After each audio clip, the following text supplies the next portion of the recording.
What's going on, Lions fans? Welcome to the Pride of Detroit YouTube channel. I'm Miko, joined by my guy Morgan Cannon here, and we once again want to welcome you into the channel, your go-to place for all things Lions related when we're talking about news, updates, analysis, and so much more when it comes to the Detroit Lions. You can find all of that over here on the Pride of Detroit YouTube channel, as well as the prideofdetroit.com website, where we upload brand new articles over there all the time. If this is your first time, be sure to hit that subscribe button, hit that notification bell. Those types of things help out the channel a lot, but it also makes it easier for you to find our content and continue to get all the updates that you need on the Detroit Lions. Morgan, we are here on a Monday. The Lions had a much needed statement win against the Minnesota Vikings yesterday. We're going to get into that and a whole lot more, talk about some of the big takeaways that we have from the game. Also talk about just, again, where we feel like this team currently is after 7 weeks. We got to talk about Jared Goff because, again, I would say that he's pretty much like on a 3-week tear at this point, Morgan. And I think he's starting to climb those ranks of being able to be firmly cemented in those MVP conversations. And last but not least, obviously this was the first game that the Lions defense played without Aiden Hutchinson. So we got to kind of dive into that and talk about, just how they did overall and where do we think that where they look good where they look good on Sunday, and then where they might need to make some improvements probably going forward. So really excited to dive into all those things with you today. Yeah, man, it was an interesting game, obviously. It had the national spotlight for a reason. NFC North and NFC leading, implications were on the line. And it was just a really impressive win, in my opinion. Easily one of the most impressive of the Holmes and Campbell, era. Just because, there was a lot stacked against them. And the Vikings played a good game. Several things bounced their way, and the Lions had to overcome a couple different, instances where the game could have tipped another way, and they just made the plays. And it was a lot of fun to watch, and as a fan and as an analyst and all of that, it was a really good football game, top to bottom, right? Yeah, absolutely. I would say if you had never seen a Lions football game before, this is a good game to watch that just basically sums up this team in its entirety, right? The adversity, the grit, the talent on display on both sides of the ball, including special teams as well.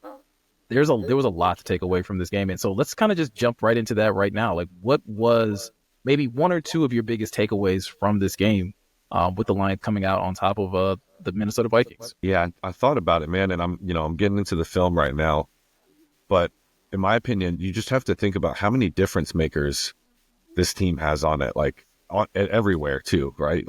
All different, even, without Aiden Hutchinson, who's debatably their best defensive player. And I say debatably because Brian Branch, man, Herbie Joseph's playing really well.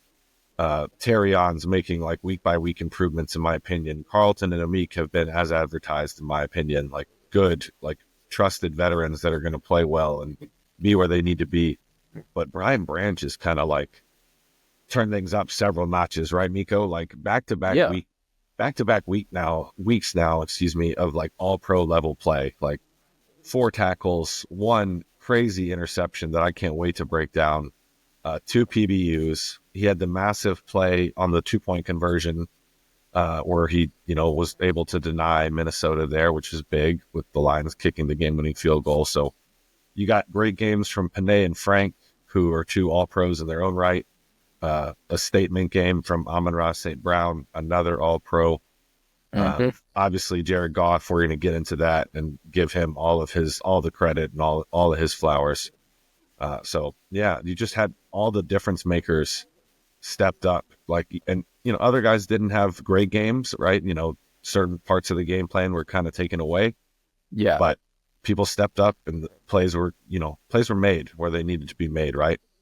Yeah, absolutely. I mean, talk about Ja. He had a really big breakout game on a game where David Montgomery goes down with a knee injury early on and kind of, has that fumble late in the game. So, again, Monty not playing his best game, but still making plays.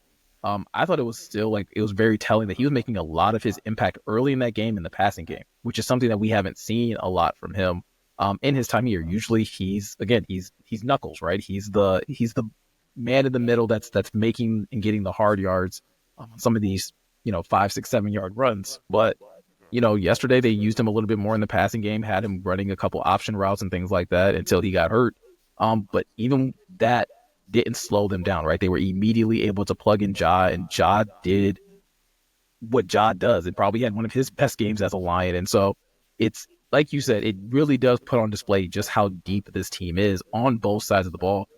Got to talk about, Jake Bates and him being able to hit that game-winning field goal. And again, just showing that he has ice in his veins and not letting, a moment like that, right? Like you're coming from, what some would consider like a developmental football league into the pro league, and you're in a really hostile environment in a game that's, could be a deciding factor in who wins the NFC North, who gets the number one seed in the NFC. And the kid drills it, Morgan, like no sweat. He immediately is like excited about it. So it's just, I'm with you in that way. Like this game definitely showed off the depth that the Lions have. Yeah, shout out to Jake Bates because he's got some ice in his veins. Because I'm not gonna lie to y'all, I was kind of shook. Oh, bro, I had the BGs. I was nervous as hell. I would love to sit here and tell y'all like, oh no, I had full confidence in Bates, bro. I was nervous. I thought he could hit it. I wasn't saying it. I wasn't sitting there thinking, "Oh my God, no way! Like he's not going to hit it." But like, there's part of me where I was like, "And this is his first pressure kick. This is a big pressure kick too. This isn't just like you're playing some team on a 1:00 slate. Like this game, like we talked about, had held a lot of weight for being this early in the season, in my opinion. Like you talked about, Miko. So yeah, the fact that I didn't bring up Jahmyr Gibbs in my first little rant is how deep this is, because Jahmyr Gibbs had one of his best games as a pro, in my opinion. And he's had a lot of them because he's quickly, in my opinion, cementing himself as one of the best, total running backs in football. And he's almost tailor-made for this era. And yeah, to your point, Monty was really good in the passing game, 3 catches, 39 yards, moved the chains a couple of times. And then Jahmyr just a complete game, like snatched the soul from Cam Bynum on that 1 touchdown run, the first one. Isn't this the second time he's gotten him too? I don't know. Because I think he got, if it wasn't Bynum, he got somebody on the Vikings last year. Bad. Oh, when I know exactly what play you're talking about. I can't remember. That might have been Bynum. Because we keep calling it when he sent that man to the shadow realm. Yeah, he did it again. If that was him, now I want to go back and look, because if it's Bynum twice, we are absolutely cutting that up and putting it on as a short, put it on TikTok, YouTube, everywhere, because everyone needs to see that. Like, but yeah, like Ja's proving that like he kind of has that next gear when it comes down to playing against Minnesota. Because I would say, Morgan, for me, like my 2 biggest takeaways: one, to give at least like a hat tip to the Minnesota Vikings, like they were as advertised, right? And that was one of the things that we were saying when we did our State of the NFC North video, as well as just going into this game. Like we were going to find out, was Minnesota as good as advertised at that 5-0 record? And I would say that they were, right? They literally matched everything that the Lions did, even to like the letter when you start going down the stat sheet, right? They're right, like we're neck and neck in yards. We're neck and neck. We're neck and neck in rushing yards, neck and neck in passing yards. Both quarterbacks were very efficient.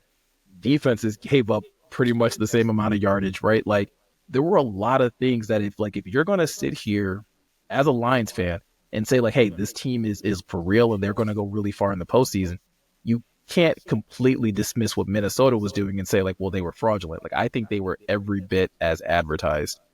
But that leads me into my second takeaway. The thing that I think makes the Lions different is that ability to overcome. You and I talked about this when we did our film study of Minnesota, that one of the things that Minnesota had done really well to get to 5-0, they were getting out on teams early. And Dan Campbell talked about this when talking about Minnesota, that no one had ever really fought back. This Lions team has been built like that for the last 2 to 3 years, Morgan. Like they're built for the fourth quarter comeback. And it's not just one guy. It's not just a couple guys. Like it's everyone just being able to continue to punch up. And no matter how dire things look, like they're built for those last clutch moments. Yeah, and it feels good because even when they were up 10-0 there, and I was like, well, this is looking pretty rough. Like there's the penalties on Coyote Iwashika.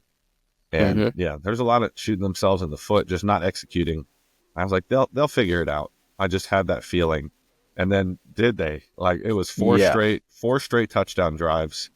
And if you're Minnesota, you're like, that's your first time really bleeding yet this year. Like, yeah, Green Bay stormed back a couple weeks ago when they were up 28-0, but that was more or less you're holding off a comeback. No one had just counter punched you right away, and you could tell it. You know, they were a little shooketh there, but then Oh yeah, they got chin checked. They got chin checked yeah, with those 4 touchdowns. like boom, boom, boom, like, and then they made plays too, like the punch out. That was a textbook punch out. I think it was Josh Metellus. Mm-hmm. Not really faulting Monty there. That was just a really good punch out, and then like huge play by Pace to crib it. So they made the plays, man. That was cool. Like you said, Miko, the Lions took like really Minnesota's like haymaker at home, and they're like, yeah, we're still gonna win this game. So sorry about it. Like, this is how things are now. It's going to make that second matchup, I think, even more hotly contested, right? And like, it's obviously already going to be hotly contested because it's an NFC North, rivalry and things like that. But it's clear that like these are the 2 best teams in the division right now. We'll see what the Lions will see Green Bay in 2 weeks, and so we'll see like again how they kind of stack up. But right now, like again, that if there's a third takeaway, it is like these are your top 2 teams in the NFC North and probably in the NFC. Which kind of leads me to like the next question that we kind of had is like, again, I understand we're only 7 weeks into the season and there's no one's going to the Super Bowl next week. But when you start looking at the landscape of the NFL, Morgan, it's hard for me to not say that the Lions are the best team in football right now. And I know they don't have the best record. I know Kansas City is still undefeated and they did a really good job of beating up on San Francisco yesterday. But when I look at like complete football from from kickoff to the end of the game, 7 weeks into the season, I don't think I've seen a team play a more complete game of football than the Detroit Lions for 7 weeks. No, I'm with you, man. I mean, so as of today, they're first in overall DVOA, which is one of my favorite advanced metrics. I know it's yours too. If you guys are familiar with it, give it a Google. We could also throw the link in down there in the description. But yeah, man, it shows. Like you watch the film. There's lapses, but then they've played some complete games. If you go back and watch the tape and you just rewatch the game, you're like, yeah, this is a pretty comprehensive performance. And I know Kansas City has that man named Patrick Mahomes, who in my opinion is going to end up being this generation's Michael Jordan when it's all said and done. It's going to be the Patrick Mahomes era, same as it was the Michael Jordan era for as long as he's around. So, but the Lions are quickly emerging as one of the top villains, if you will, in the Mahomes documentary, because this right here is set up, and it's set up for the long haul. That's why this may be for another video, but I don't subscribe to the fact that they're going to make some ground-breaking, earth-shattering move where they send 2 first-round picks or more, people are talking about, for any kind of player, because they don't want to sacrifice what they're feeling here and now for the long haul, and that's where they're here for. So, yeah, I think they're the best team in football. Long story short, like we talked about, everything bounced, like a lot of things bounced against them in Minnesota on the road. Really good team, but the Lions are better. Sorry. And that's kind of like how it is for me as well. Like I'll keep it relatively short and sweet too. Like it's everything that we said, when talking about some of our takeaways, right? They have the depth. They have. Not only do they have the depth, they have the talent at top, right? So it's not just like, oh, they're deep. Like, no, the talent at the top is some of the best in the league, right? When you talk about the offensive line, when you talk about the running backs, when you talk about the safety, when you talk about the D line, especially the interior, right? Like it's a lot of depth there. The corners are playing top tier. And you have a quarterback that is literally playing like the MVP front runner. And it's something, Morgan, like I said this on Twitter, you were quick to be like who are you? Like in saying something like this, but like Jared Goff, again, 7 games into the season and didn't have the greatest start those first couple weeks, right? There was definitely, it took the offensive time to kind of get acclimated. And I think if not for that slow start for the offense in the beginning of the season, he would be top in like every quarterback stat right now. Like I know right now Geno is up there when it comes down to yards. I know there's other quarterbacks up there for touchdowns, but that's just how efficient Jared Goff has been over the last 3 games.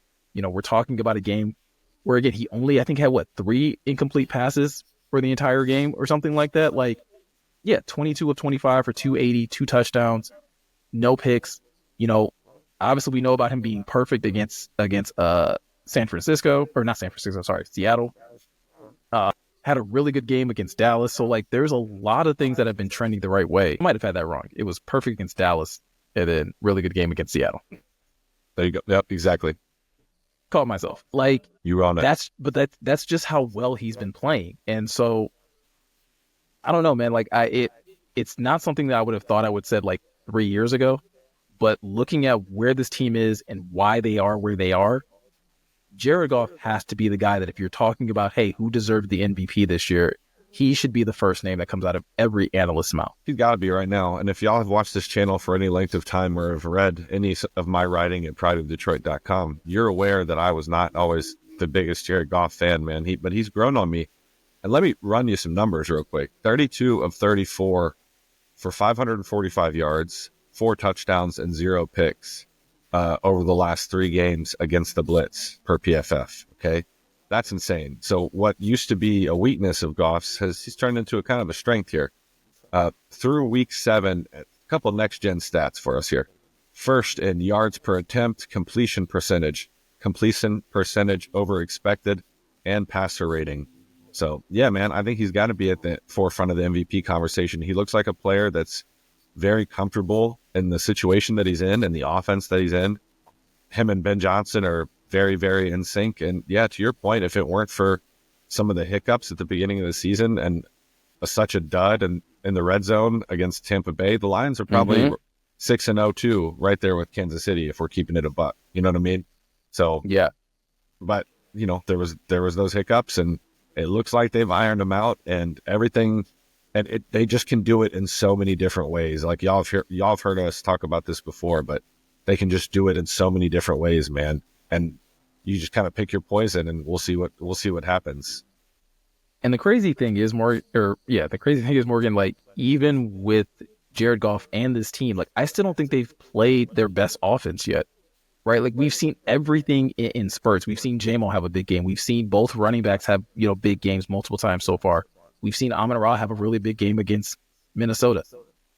Sam Laporta still hasn't had that breakout game yet. And I still think like he's got one in him, right? He's going to have one of those games where he's just going to terrorize the defense. And there's going to be a game where literally like 2 or 3 of these guys are going to go for 70 plus yards, and it's going to be Goff just serving up everybody. But if things continue to trend this way, if he continues to stay healthy, if he continues to protect the ball and continues to capitalize when they get into the red zone, it's early. I just don't see how anyone else could be deserving of the MVP as of right now. I know Derrick Henry is off to a really strong start out in Baltimore.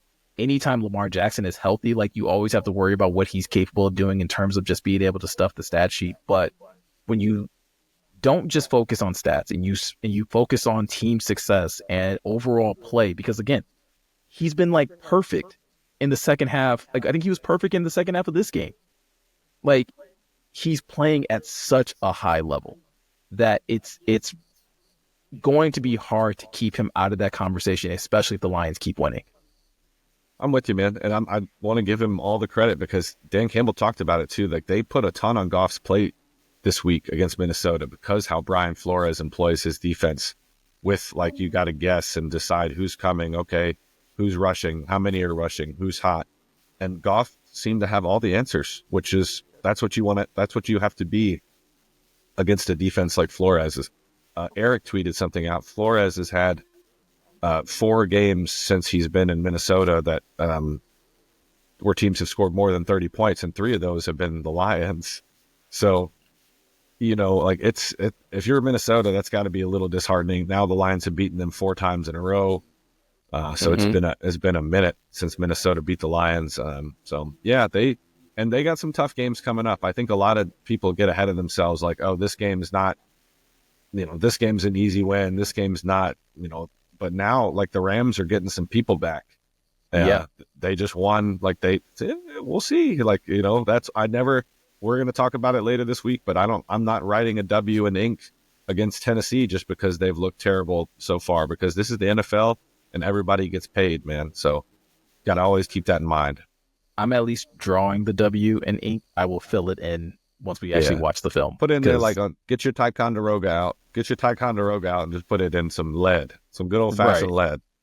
Get a nice little outline for it so that once it's, once we became more sure, we can iron set that it out. In, yeah. I'm with that. Yeah.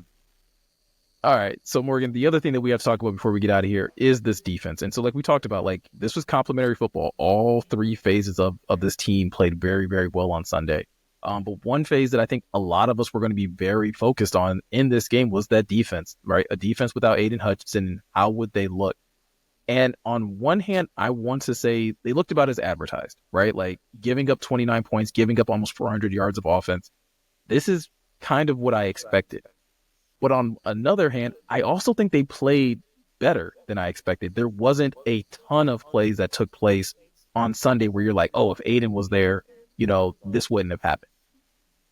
For you, how would you grade the defense on their performance against Minnesota? If I was giving them a letter grade, like B plus, and I know like the PFF grades aren't going to reflect that and this, that, and the other, but you got to apply context, man. Minnesota had been giving people problems. All right. Like they were running the ball effectively. Obviously they throw the ball well. Like Darnold looked pretty good for the most part. He had a couple errant throws mixed in there, but he had the dot to Jefferson for the touchdown working against Amik. I'd give it a B plus. I think you need more bodies. We were talking about it before we hopped on. Like Josh Pascal played 52 snaps. That's good for 87%. Ukwu, who they just activated, 4 snaps, 57%. Aleem, 50. Well, that's going to be, it is what it is. You're going to lean on Aleem now, but yeah, you need another body on the edge. So I am expecting Brad Holmes to do something here. Not like we talked about earlier, nothing that's going to involve multiple first round picks or even one, in my opinion. But something, just because you need more bodies, just because that's a tough ask to ask Pascal to do that week in and week out. Yeah, and we saw it kind of wear on him, right? A couple times in the game where he kind of went to the turf, and I don't know. Yeah, there were a couple times where I felt like he was kind of doing that to keep the Vikings from going hurry up, because I think there were times where Minnesota looked like they were getting in a groove. They were tempo. Yeah, they were going tempo a lot. But I think to your point, like even if that's not the case, if it is like an actual, like, hey, he was getting worn down, like you can't just have him out for that many snaps. Obviously they had, signed Isaiah Thomas earlier in the week. He didn't play on Sunday, and I feel like that's likely just due to him just trying to get him acclimated to the defense, and they probably just didn't feel like he was equipped to go out there and play meaningful snaps. But it's going to be, like, I'm right there with you. It's going to be important to watch and see what the Lions do this week. I wouldn't be surprised if they didn't do a move this week because it's Tennessee. And listen, it's Tennessee. All right. If you've watched them play at all, I think you can be fine. I think you can get by with the bodies you have against Tennessee this week. But I think going into Green Bay, I think you should be ramping up that search and trying to figure out if you can get an impact player. Again, like Morgan's saying, I don't think it's somebody that you have to give up a first-round pick or multiple first-round picks, maybe not even a second-round pick. But if you can find somebody that's out there for good third-round pick value, and again, that can be found in this NFL, the way the NFL is built right now, I wouldn't be opposed to it. But overall, like you... Smith for a fifth. Let's do it. Here we go. That's been listen, I'm not going to lie. I want Max Crosby. I would give just about anything for Max Crosby. But if they got Zadarius Smith, I would be just as happy. Just throw that out there right now. Yeah, I feel you. But you gave them a B plus. I'd actually give them about a B, because I think defending the run outside of that 34-yard run that they gave up at the beginning of the game for a touchdown, I thought they did well defending the run. I thought the corners played really well. Holding Justin Jefferson to 81 yards and a touchdown is nothing to be upset about, right? You and I were even talking about that touchdown throw over Amik, that's just pinpoint accuracy. Where I ding them on the grade, and I couldn't quite go to a B plus like you, is the pressure just wasn't consistent enough. They would get there every once in a while. They did get 4 sacks, right? And 2 of those coming from their linebackers. Or 3 of them coming from linebackers. Sorry. I forgot about Nowaski's sack at the end of the game. But they were getting there. It's just, it wasn't consistent enough. And that was the only time, Morgan, where I was like, oh, this is where they miss Aiden, right? And you and I were talking about this well. When Aiden is on the field and he's pressuring, you typically see whatever side of the field he's on, that side caves. It's immediate, tackle in your lap. And so that's the one thing that you just didn't notice. And so that is why, again, I agree with you in that they got to get someone, right? You can't necessarily get someone to replicate what Aiden does on a down-by-down basis, but you need someone in there that can at least push the pocket, at least push somebody to an Aleem McNeil, push somebody to a Levi Onwuzurike every once in a while, so that you don't have guys going 22 for 27. Like that's too high of an efficiency rate for any quarterback. And Sam Darnold's playing great, but I think if you had Aiden Hutchinson on the field, you would have saw way more errant passes. Yeah, and I'm with you. You can't really replace Hutchinson's productivity unless you're going to trade for one of these like elite players, and like we talked about, it's going to cost a lot to do that. But by adding a Zadarius Smith or someone of that caliber to the rotation, you make Josh Paschal more, because I think Josh Paschal can win and win quickly sometimes depending on the matchup with power. That's the way he plays. But I think he can do that more if you give him 20 less snaps a game and let him catch his breath and just be more fresh for those third and obvious passing situations, because I think that goes twofold. So that's why we want to add somebody just to be able to, and just to have more bodies and have more options in the event that you're playing a team like Minnesota that you need to get after, because they got weapons on the outside. So I'm with you. I don't blame you for not giving them the B+. I was just impressed because you held Jefferson under 100, and it's been a hot minute since we've seen that. And listen, like I said, like they were right there, right? Because I think like we talked about, BB had a great game. I thought Terrion and Carlson still played really well. They've been playing great all year, in my opinion. Paschal played great. I thought the linebackers played really well. I mean, Jack Campbell has been on this year, right? We don't get to talk about him a lot, and I think it's because like we see Alex make plays all the time. You see the hair, you see that, but like Jack's been playing great, like really, really good. And I think Malcolm's been servicing really well and filling in for Derek Barnes, and increasing his snap count. So a lot of great things happening for the defensive side. A lot of things happening well for the offensive side. We have a game this week against Tennessee. Morgan and I are going to come back later this week and break down the Tennessee film. It's probably going to be a little bit different than what you guys saw last week, but I think there's still a lot to learn and a lot of things that we can see on tape of, like, again, how the Lions can take advantage. So with that said, that's pretty much going to do it for this video, guys. If you are looking for any more Detroit Lions content, like I said at the beginning of this video, make sure you hit that subscribe button, hit that notification bell. You can also check out the website at any time because there's new articles being uploaded over there. And yeah, that's pretty much going to do it for us. Also, be sure to drop us a comment in the comment section below. Let us know what you think of the video, and be sure to hit the thumbs up and give us a like as well. So with all that said, I'm Miko. He's Morgan. Thank you guys for taking the time to watch, and we'll catch you guys in the next one.